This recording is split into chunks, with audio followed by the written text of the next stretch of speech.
오늘 우리가 함께 읽은 하나님 말씀은 창세기 1장 1절 말씀입니다. 창세기 1장 1절 말씀 우리 찾으신 줄 알고 우리 함께 합독하도록 합시다. 우리 같이 읽겠습니다. 같이 읽겠습니다. 시작. 태초에 하나님이 천지를 창조하시니라. 아멘. 아멘.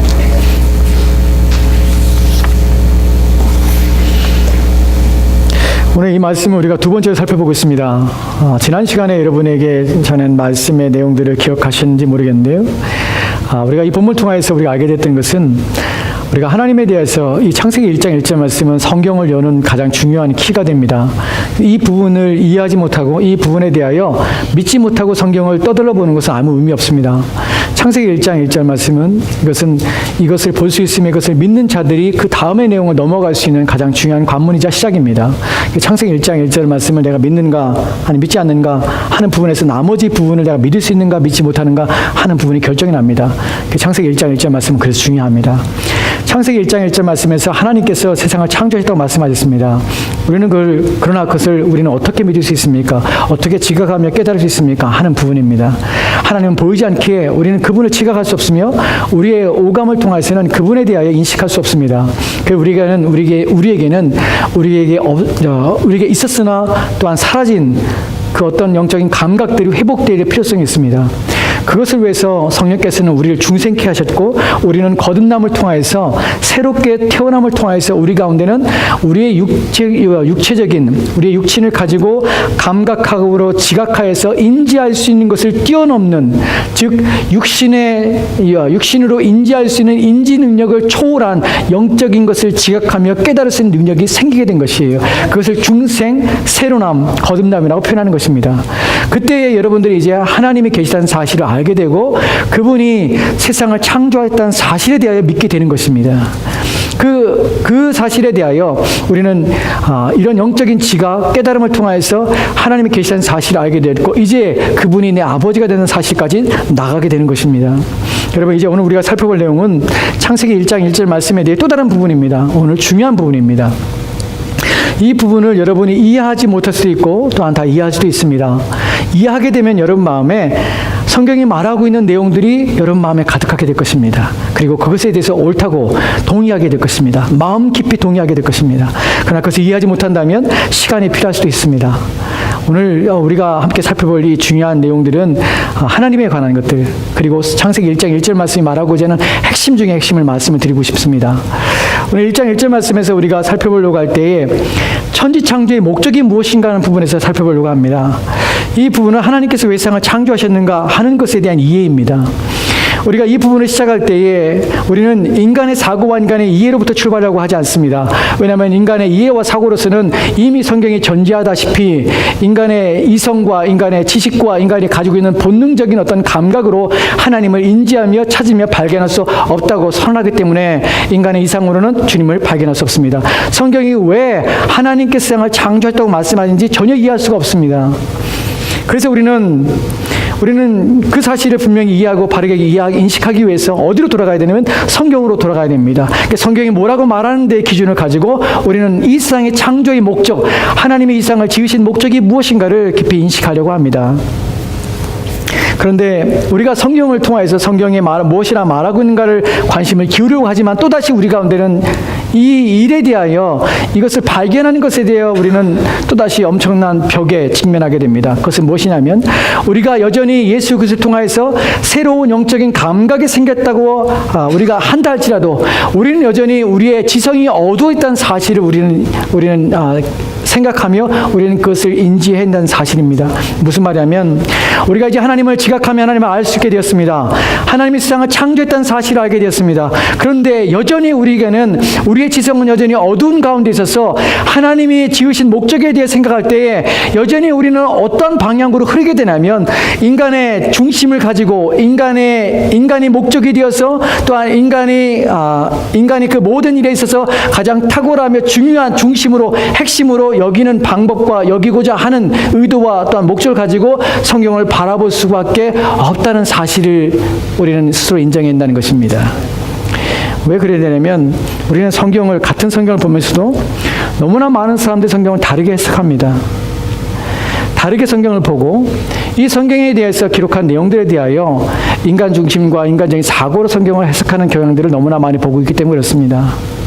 왜 그러냐면 성경이 말하고 있는 중심과 핵심 내용에 대하여 성경이 해석할 수 있는 능력과 성경이 주는 그 힘을 의지하여 성경을 보지 않기 때문에 그렇습니다.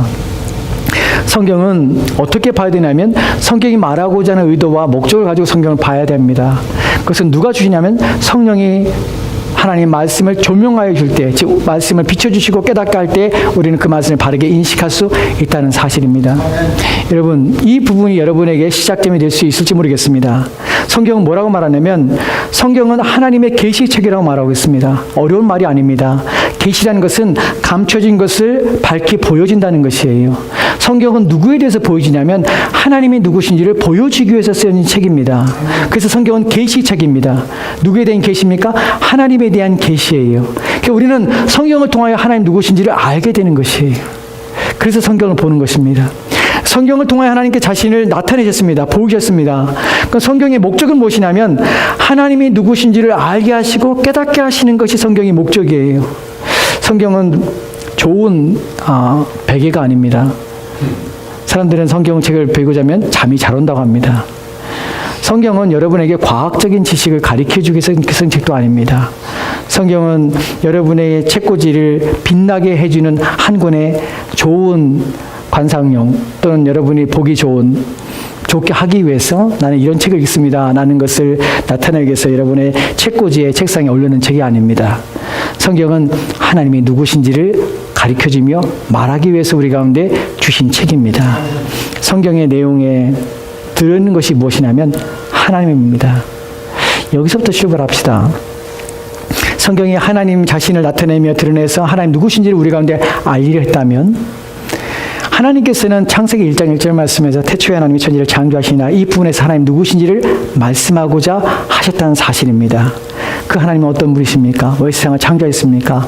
이 부분에서 성경이 뭐라고 하는 데 대해서 우리의 생각과 우리의 자기중심적이고 우리의 이기적인 생각과 또한 인간 중심적인 모든 사고를 내려놓고 성경이 말하는 것에만 집중하여 천지 창조의 목적을 살펴보도록 합시다. 우리가 먼저 살펴볼 첫 번째 구절은 골로새 1장 16절 말씀입니다. 이 구절을 주목하여 보십시오. 이 구절을 같이 읽겠습니다. 시작. 만물이 그에게서 창조되되 하늘과 땅에서 보이는 것들과 보이지 않는 것들과 혹은 왕권들이나 주권들이나 통치자들이나 권세들이나 만물이 다 그로 말미암고 그를 위하여 창조되었고. 아멘, 아멘. 여러분, 오늘 우리가 살펴보려고 하는 천지창조의 목적은 지금 한 번으로 되는 것은 아닙니다. 너무나 많은 분량과 내용이 담겨져 있기 때문에 그것을 다 여러분이 읽고 이해하고 또한 깨닫고 하는 것들이 필요하지만 오늘은 이것을 함축해서 말하기 때문에 한 절 한 절 말씀은 정말 중요한 구절들입니다. 본문에서 말하고 있는 마지막 핵심은 뭐냐면 모든 것들은 다 누구를 지었습니까? 그를 위하여 지어졌습니다. 하나님을 위해서 창조했다고 성경은 말하고 있습니다. 우리는 인간적으로 보게 되면 인간은 창조의 꽃이뿐만 아니라 하나님께서 인간의 타락에서 그냥 버려두지 아니하시고 인간을 구원하시기 위해서 하나님께서 사람이 되셔서 올 정도로 사람에 대한 지극한 관심을 가지고 있습니다. 우리에 대해서 얼마나 관심을 가지고 계신지 하나님께서는 모든 하나님의 섭리와 사역을 통하여서 우리 한 영혼을 구원하기 위해서 애를 쓰며 수고하십니다. 심지어는 우리를 위하여 이 땅 이후의 삶을 위하여 천국까지도 준비하신 분이십니다. 이 모든 걸 볼 때 우리가 생각할 때 이 천지창조의 목적과 하나님의 모든 사역의 목적인 인간에게 초점을 맞춘 것처럼 보이기 때문에 하나님의 천지창조의 사역의 목적은 사람이다 라고 생각할 수 있지만 성경은 그렇게 말하고 있지 않습니다. 하나님께서 인간을 구원하시고자 하는 목적이 있지만 그것은 하나님의 최종적인 이 세상을 창조하시려는 목적은 아니라는 사실입니다. 오히려 성경은 뭐라고 말하냐면 하나님께서는 그 모든 것들을 그를 위하여 지으셨다고 말씀하고 있습니다. 하나님이 창조의 목적이십니다. 그렇다면 이 말이 무슨 의미입니까? 이 말을 좀 깊이 생각해 보도록 합시다. 천지창조의 목적, 하나님이 지으신 것은 하나님 자신을 위하여 지으셨다는 것이 무슨 말입니까? 왜 그러셔야 됩니까? 하는 부분입니다. 이 부분을 살펴볼 때 우리가 또 다른 구절을 살펴볼 것인데 로마서 11장 36절 말씀입니다. 이 구절은 해석상도 여러분이 이해하기가 있지만 무슨 말인지 잘 이해 못하고 지나가는 구절 중에 한 구절입니다. 11장 36절 맞습니다. 같이 읽겠습니다. 시작. 이는 만물이 주에게서 나오고 주로 말미암고 주에게로 돌아감이라. 그에게 영광이 세세히 있을지어다. 아멘, 아멘, 아멘. 잘 보십시오. 본문에서 뭐라고 말하냐면 이는 만물이 주에게서 나오고 주로 말미암고 주께로 돌아간다고 합니다. 이 말이 무슨 말인 줄 아십니까? 만물이 주에게서 나온다는 말은 모든 것들은 누구에서 창조되냐면 하나님이 원인이 되어서 창조된다는 것이에요. 모든 존재하는 것들은, 눈에 보이는 모든 것들은 하나도 예외 없이 하나님에 의해서 지어지고 하나님에 의해서 존재할 수밖에 없다는 것입니다. 이것이 주께로 나온다는 말이에요. 또한 그 나온, 만들어지고 창조되어진 모든 피조물들은 그냥 스스로 존재하는 것이 아닙니다. 그 내면에 존재의 능력을 이미 부여받아서 그 능력이 그 피조물의 존재를 가능하게 하고 존속시키는 것이 아니란 사실이에요. 어떻게 되냐면 그로 말미암고란 표현 속에서 그 모든 것들은 누구에 의해서 붙어있고 달려있고 존재하고 있고 유지되냐면 하나님이 그것을 붙어있게 하시고 하나님이 그 기능을 부여해서 살게 하시고 그것을 존재 가능하게 하나님 붙드신다는 말이 본문의 의미입니다. 우리는 두 가지를 알게 되었습니다. 모든 피조물은 누구에서요? 하나님이 지으신 것입니다.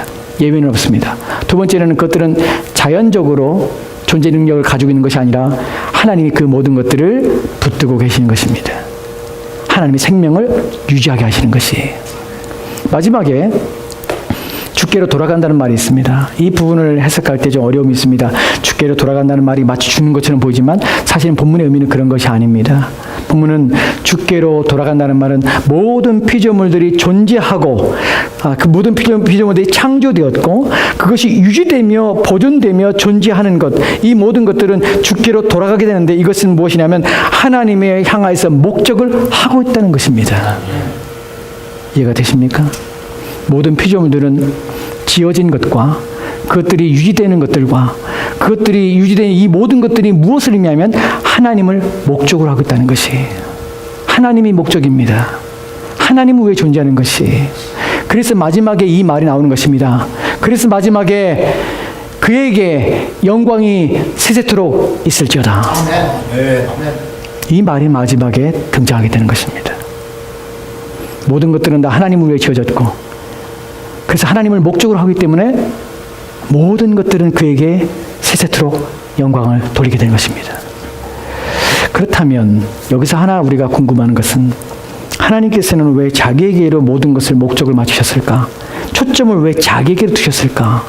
피조물 개개의 어떤 고귀한 고난과 그 특별함 때문에 가치가 있는 것이 아닐까?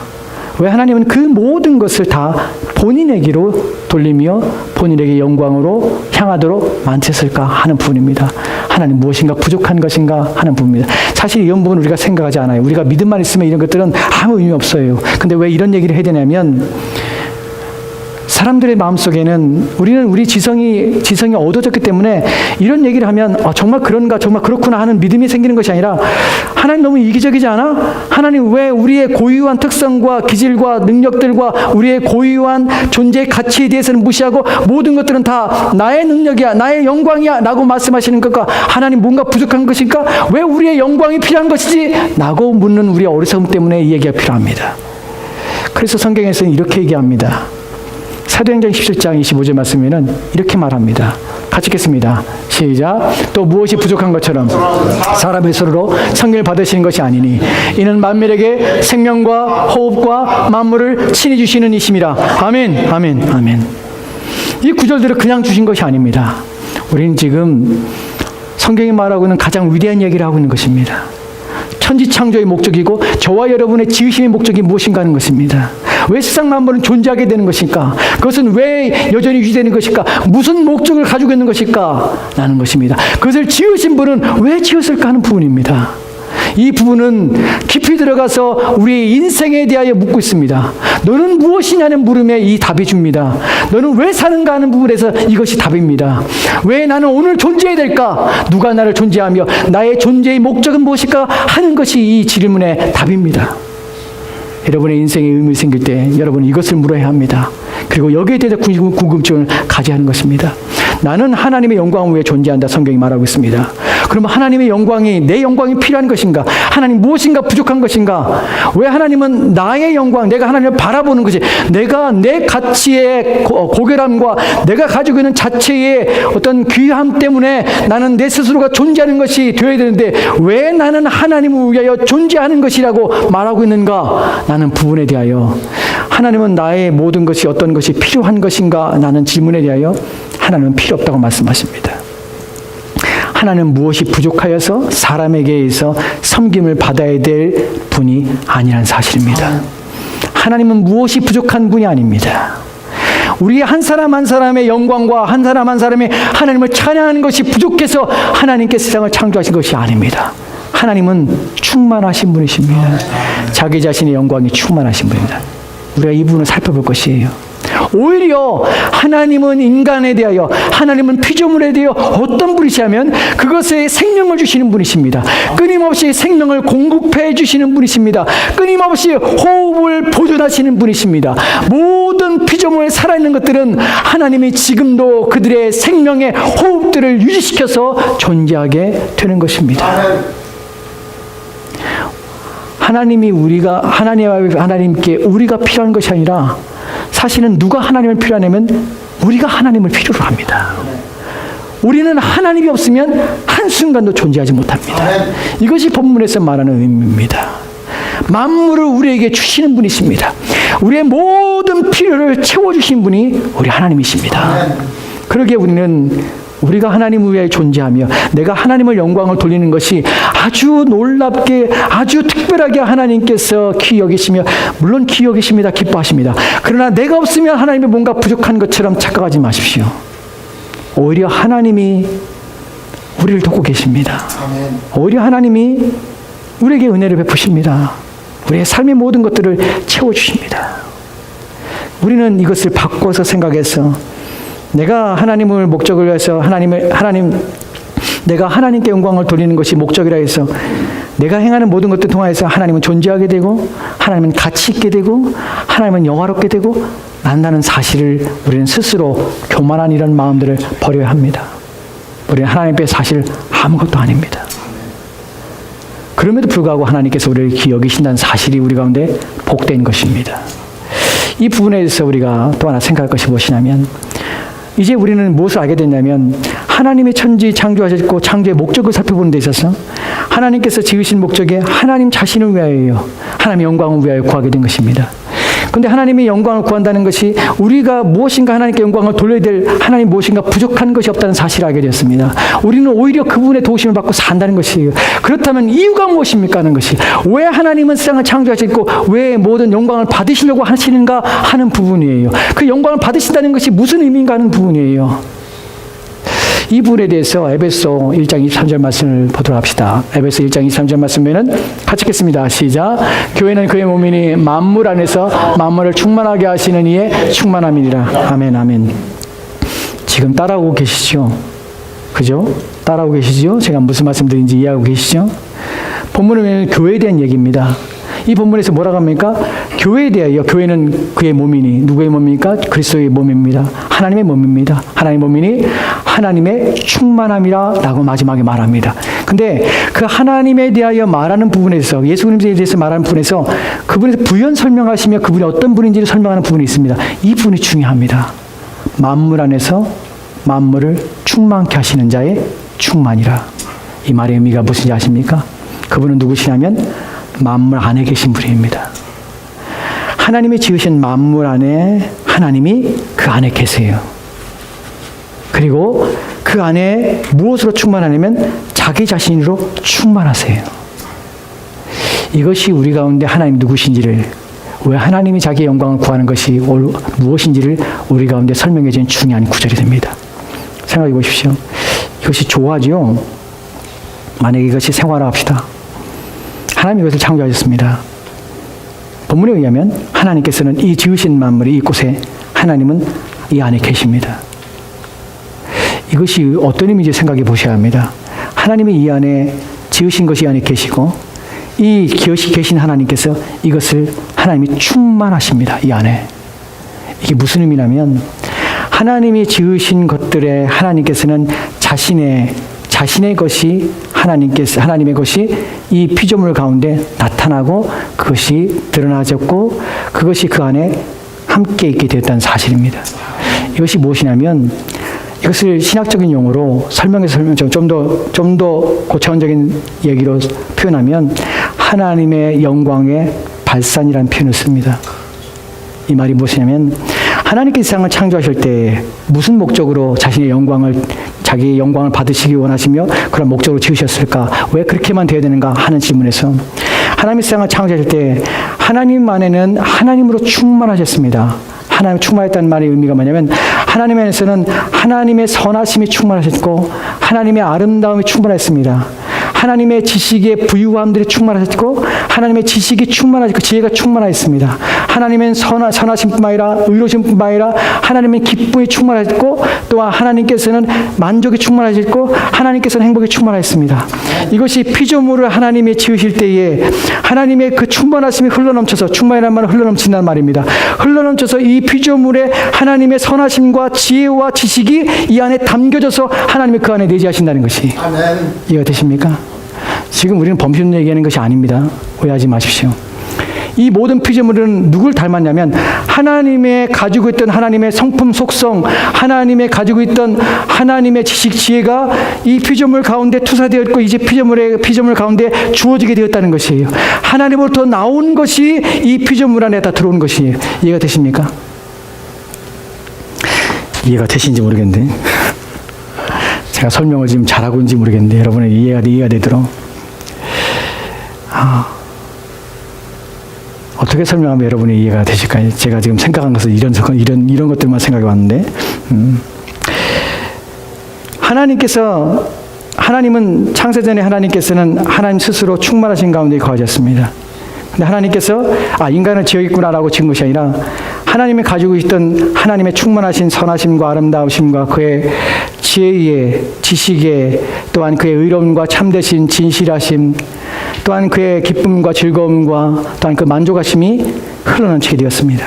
그리고 그 흘러넘침이 이것들이 피조물의 하나하나를 만들게 되었고 하나하나의 형상으로 나타나게 된 것이에요.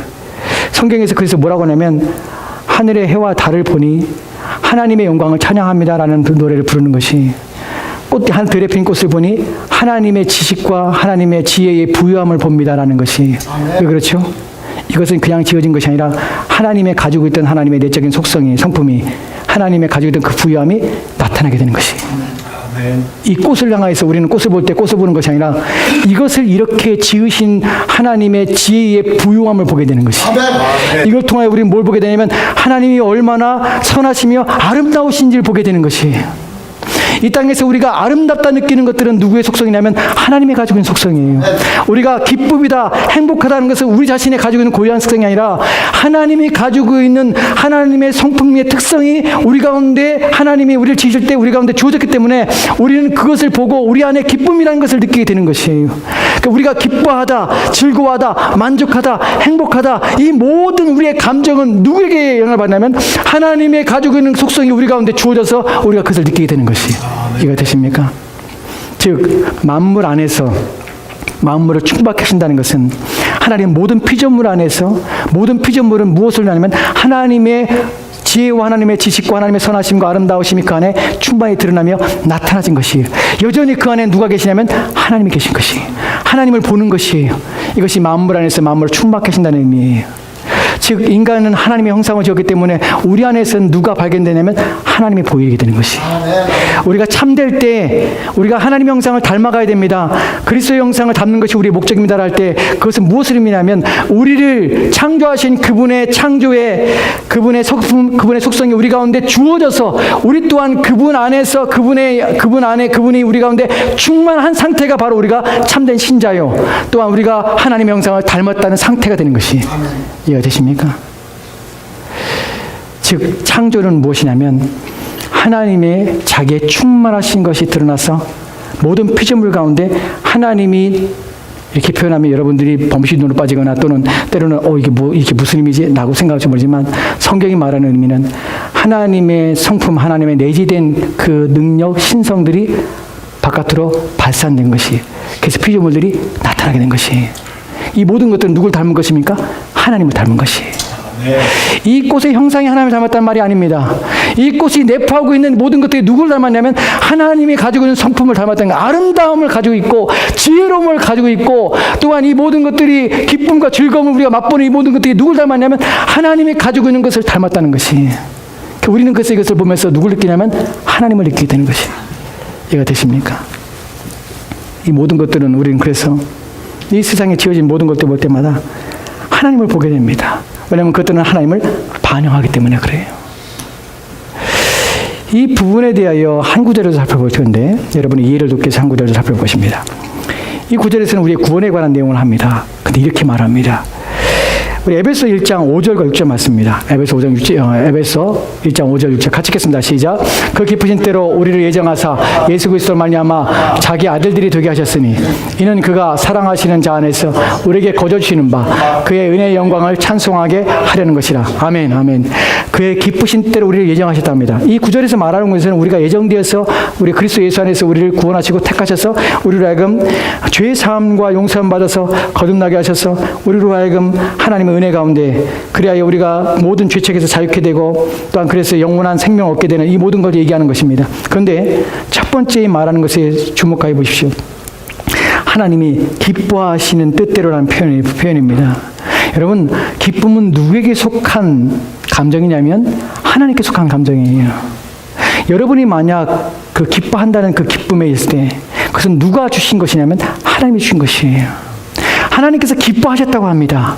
무엇을 기뻐했습니까? 우리를 구원하시길 기뻐하신 것이에요. 왜 우리가 구원받을 때 기뻐하냐면 하나님이 그 기쁨을 우리 가운데 주셨기 때문에 그래요. 우리가 기뻐한다는 것은 무엇을 말하는 거냐면 하나님의 본성, 하나님의 속성 가운데 가지고 있는 그 하나님의 내재적인 그 은혜, 그 내재적인 힘, 하나님의 그 충만하시는 것이 우리 안에 들어왔기 때문에 우리가 그것을 기뻐하게 되는 것이에요. 하나님 우리 가운데 오실 때 우리는 기뻐하게 됩니다. 왜냐하면 하나님이 가지고 있는 그 성품이 우리 가운데 나타나고 드러났기 때문에 그래요. 마지막에 보면 이렇게 말하죠. 그래서 그 결과로 그의 은혜의 영광을 찬송하게 하려는 것이라. 이걸 통하여 우리는 무엇을 알게 되면 하나님이 누구신지를 알게 됩니다. 여러분, 구원이라는 것은 무엇을 말하냐면 우리가 죄를 용서받고 죄책에 자유케 되는 것이 무엇을 의미하면 우리로 하여금 하나님이 처음에 자기 자신에게서 나와서 인간을 창조했던 하나님의 아름다움과 선하심과 또한 하나님의 기쁨과 즐거움으로 충만했던 인간을 회복하는 것이에요. 그래서 구원은 우리로 하여금 무엇을 얻게 되냐면 하나님의 형상이 우리 가운데 회복되는 시작일 뿐만 아니라 그걸 통하여 하나님의 충만함으로 지어지는 것이 바로 우리의 구원입니다. 우리는 끊임없이 그리스도를 닮아가는 모습 가운데 서야 되는 것이. 여기까지도 이해가 안 되고 또 지금 무슨 말하는지 잘 답답하시고 하실 수 있습니다. 하나 더 보도록 합시다. 이 구절에서는 좀 더 여러분에게 하나님의 영광을 구하는 것이 하나님께서 이 모든 피조물 안에 자기를 내재하게 하고 자기가 안에 있는 것들이 영광이 발산되어서 우리가 지었고 모든 만물들이 지어져서 그 모든 만물들은 하나님의 영광을 찬양하고 하나님을 높이고 하는 것에 말하고 있는데, 그럼 우리는 무엇인가? 그래도 우리는 그냥 하나님의 도구가 아닌가? 라고 생각할 수 있고 나와는 전혀 상관없는 일이 될 수 있습니다. 근데 그것이 말하는 것이 무엇인지 좀 살펴보도록 합시다. 데살로니가전서 1장입니다. 1장 12절 맞습니다. 데살로니가 후서 1장 12절 말씀 같이 읽겠습니다. 시작. 우리 하나님과 주 예수 그리스도의 은혜로 우리 주 예수의 이름이 너희 가운데서 영광을 받으시고 너희도 그 안에서 영광을 받게 하려 함이라. 아멘. 아멘. 여러분, 이 구절을 보면 우리 하나님과 주 예수 그리스도의 은혜로 우리 주 예수의 이름으로 너희 가운데서 영광을 받으시고, 하나님 영광을 받으십니다. 누굴 통해서요? 하나님께서 우리 주 예수 그리스도를 통해서 우리에게 구원을 주셔서 우리가 하나님을 보게 되고 깨닫게 되면 하나님을 충분해서 우리가 하나님께 영광을 돕니다. 은혜의 영광을, 우리를 용서하신 하나님, 우리를 새롭게 하신 하나님, 하나님을 찬양합니다. 하나님, 그래서 하나님 앞에 하나님 영광을 받으시옵소서 우리는 말합니다. 여기서 그치는 것이 아니라 그 다음에 나온 내용이 너희도 그 안에서 영광을 받게 하렵니다. 아멘. 아멘. 우리가 하나님께 영광을 돌리고 하나님을 찬양하는 그것이, 하나님을 기뻐하며 하나님을 즐거워하는 것이 무엇을 만들어내냐면 우리 가운데 하나님이 우리 가운데 들어오시게 된 것이, 만물을 충만케 하냐, 만물 안에서 만물을 충만하신 그분이 우리 안에 들어오게 되신 것이. 그래서 우리가 어떻게 되냐면 하나님의 영광을 드러나게 되는 것이, 우리 또한 영광스럽게 되는 것이. 인간의 가장 영광스러운 무엇이냐면 하나님 우리 가운데 충만할 때 우리는 영광스럽습니다. 그리고 그 영광스러움 때문에 우리는 또다시 하나님께 영광을 돌리게 되는 것이. 여러분, 이제 우리가 하나님의 창조에 하나님의 영광을 돌리기 위해서 우리가 지어있다는 그 사실이 우리 가운데 우리는 형편없는 자가 아닌가, 우리는 도구가 아닌가, 여러분 그렇게 생각하시지만 절대로 그렇지 않습니다. 하나님이 우리를 지으실 때 하나님의 영광으로 우리를 지으셨고 하나님 자신이 우리를 지으신 것이에요. 우리의 성품 속에는, 우리의 내재된 우리의 속성 속에는 무엇이 담겨있냐면 하나님이 담겨져 있어요. 그래서 하나님의 선하심과 아름다움이 우리 가운데 가득 부어져서 우리 또한 그 선한 걸 좋아하게 되는 것이. 왜 사람들이 본성적으로 선을 좋아하는지 아십니까? 왜 본성적으로 우리가 아름다운 것을 찾으며 왜 우리는 본성적으로 기쁨을 찾을까요? 왜 본성적으로 우리는 만족을 찾을까요? 왜 본성적으로 모든 인류는 왜 행복하기를 원할까요? 왜냐하면 하나님이 바로 행복이시기 때문에 그렇습니다. 하나님이 그 기쁨이기 때문에 하나님의 형상을, 하나님의 안에 있던 것이 우리 가운데 주어졌고 우리는 그런 본성적인 성향을 닮았기 때문에 하나님에 대하여 우리가 주신 그 흔적들 때문에 우리는 기쁨으로, 즐거움으로, 만족으로 행복해지고자 하는 것이에요. 그런데 어떻게 그러면 행복해지는가? 어떻게 기쁨이 있는가? 그 하나님의 우리 가운데 계신 하나님께서 우리 가운데 잃어버렸던 하나님의 속성, 성품이 우리 가운데 부어질 때에 우리는 행복하며 기쁘며 만족합니다. 그때 우리는 어떻게 되면 그것이 우리 가운데 확 드러나기 때문에 기쁨과 즐거움할 때 하나님이 영광을 받으시는 것이. 우리가 기뻐할 때 하나님이 영광을 받으시고 우리가 즐거워할 때 하나님이 영광을 받으십니다. 우리가 행복할 때 하나님이 영광을 받으십니다. 오해하지 마십시오. 내 이기심을 채우는 행복 때문에 하나님이 만족한다는 것이 아니에요. 여러분이 하나님을 만족하는, 하나님을 만족의 대상으로 삼고 여러분이 하나님을 기쁨으로 대상으로 삼고 여러분이 하나님을 행복의 대상으로 삼을 때 하나님은 영광을 받으십니다. 그리고 하나님은 여러분을 행복하게 하시는 것이 여러분을 기쁘게 합니다. 이런 사실을 안다면 우리가 어찌 하나님께 영광을 안 돌릴 수가 있겠습니까? 하나님으로 충만하십시오. 하나님을 충만했으면 좋겠습니다.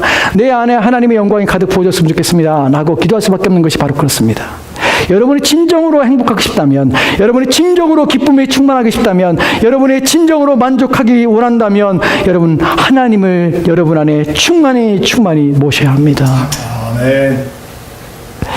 하나님께서 세상을 이렇게 지으셨고 또한 그 영광을 우리 가운데 비추사 우리가 그 영광 안에서 기뻐하고 또다시 하나님께 영광을 돌리는, 그래야 또다시 하나님은 기뻐하시고 그 영광의 빛이 우리 가운데 더더욱 비춰주시고 우리는 그 영광 때문에 더더욱 기뻐하며 만족하며 하나님께 영광을 돌리게 되는 것입니다. 이것이 하나님께서 세상을 창조하신 목적이에요. 우리 가운데 기쁨을 주시고 우리의 행복을 주시고 우리가 기쁨을 통해서 하나님을 발견하고 그 기쁨이 하나님이 주신 그 기쁨, 하나님이 우리 가운데 있는 기쁨, 그 기쁨이 우리 가운데 드러나게 해줘서 하나님은 영화롭게 되는 것이. 이 부분을 이사야서에서 이렇게 말합니다. 이사야서 61장 3절 말씀입니다. 같이 읽겠습니다. 시작.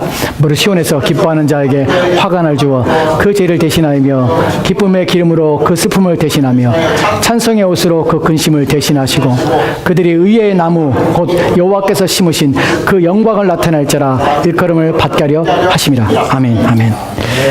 본문에 보면 대신하는 말이 세 번이나 표현됐습니다. 무엇을 대신합니까? 슬픔을 대신합니다. 슬픔을 대신해서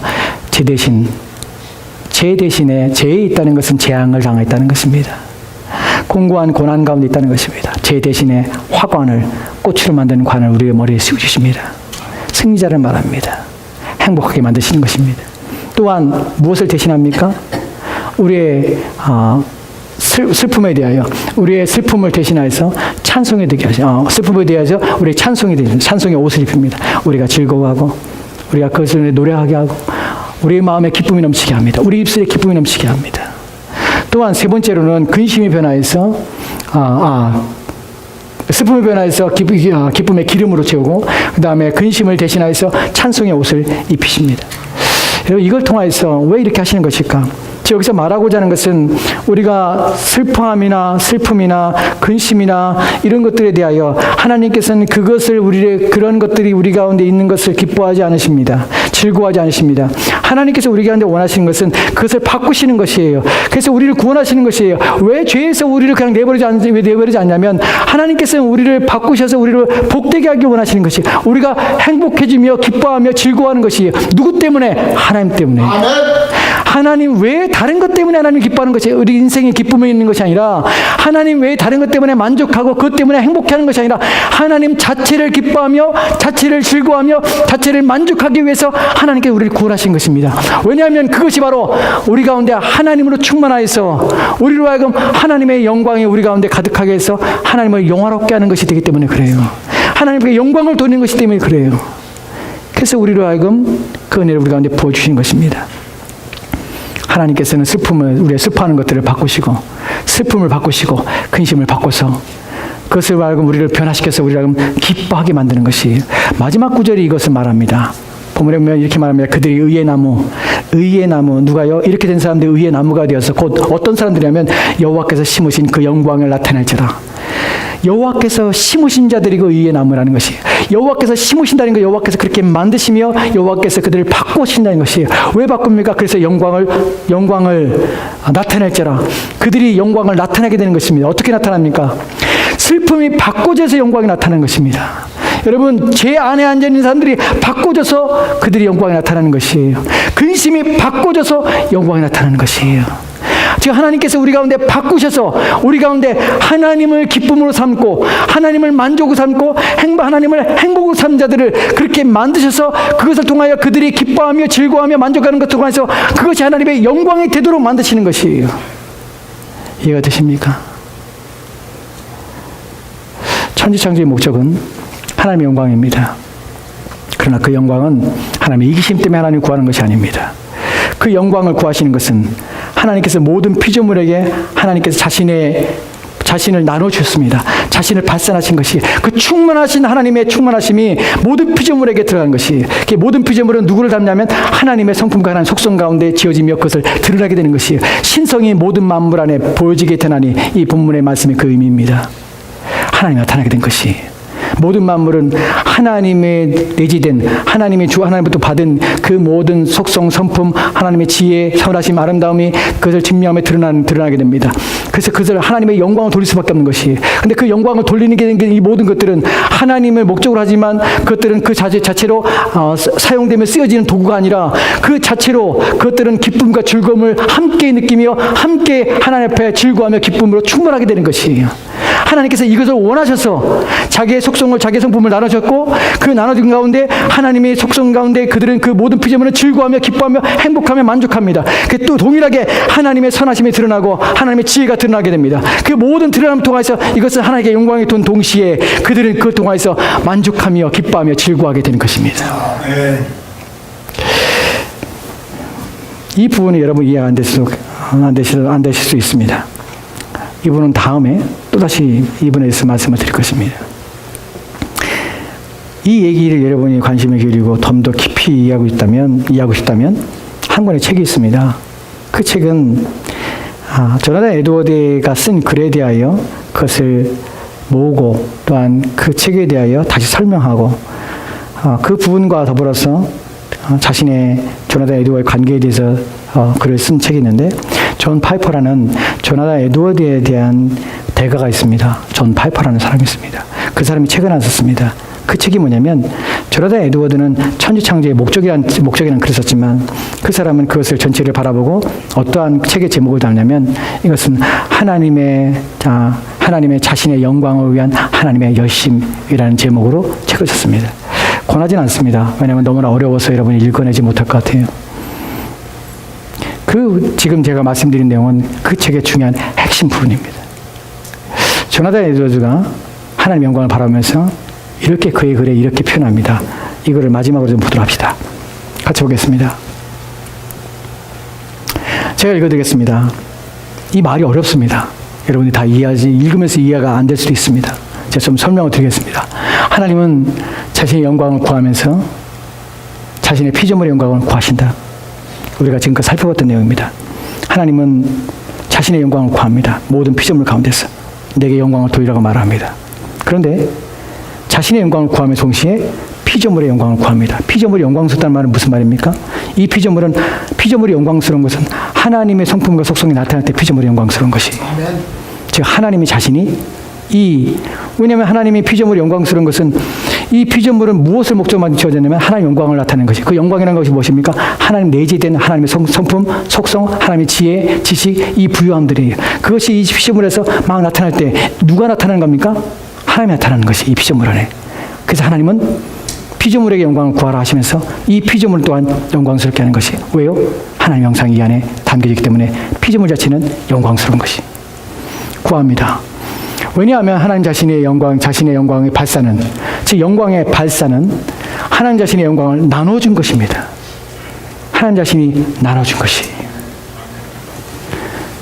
피조물의 탁월함과 행복을 포함하기 때문이다. 여기서는 하나님께서 도구로 삼는 것이 아니라 피조물의 탁월함과 이 꽃 하나의 그 탁월함과 이 하나님의 이 가지고 있는 이 모든 꽃이 활짝 펴서 이것이 아름답고 또한 이것이 보기에 좋으며 이것이 모든 지혜가 이 안에 담겨진 것처럼 느껴지고 이 모든 영광은 이 꽃의 행복이에요.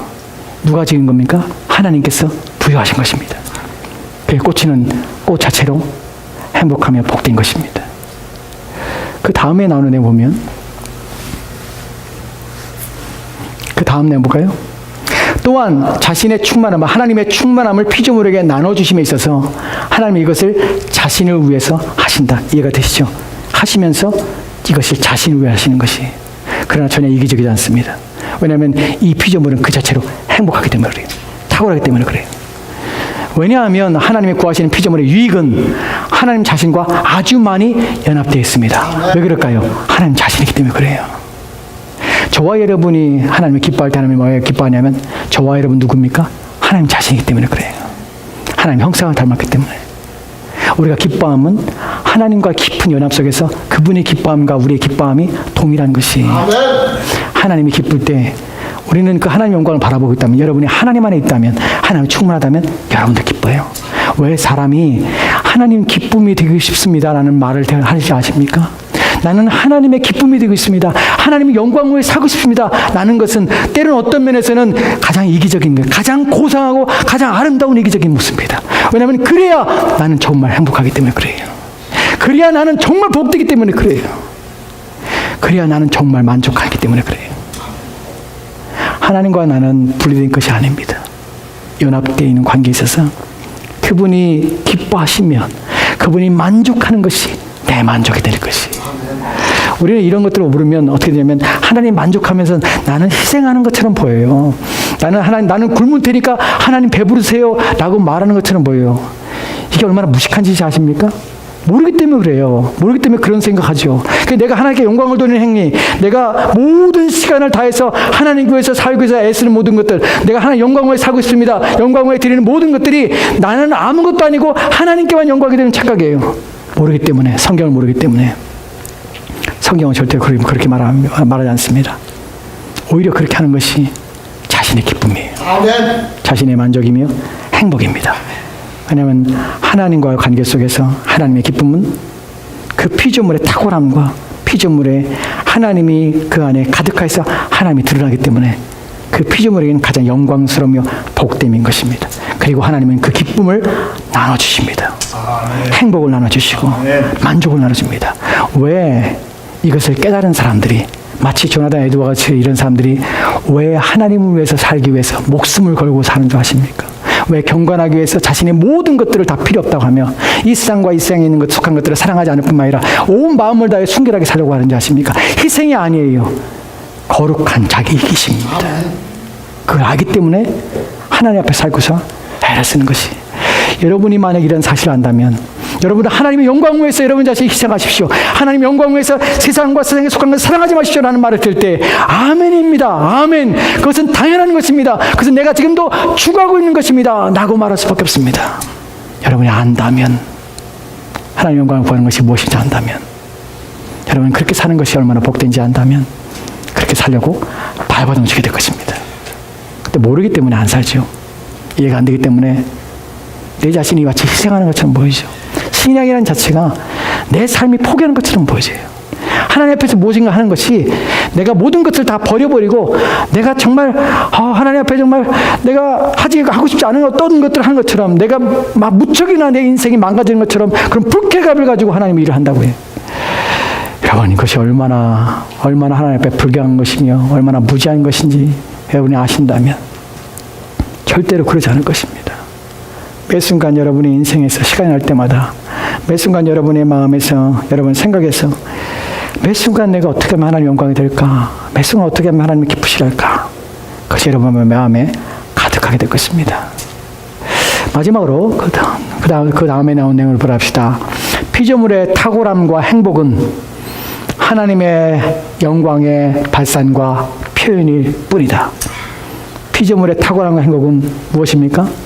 하나님의 영광의 발산이에요. 즉 하나님의 영광이 내 안에 들어오게 된 것이 그 결과 나는 행복하며 나는 탁월하게 되는 것이 이것이 우리의 만족이에요. 기쁘게 되는 것이 아마 하나님을 충만하기 때문에.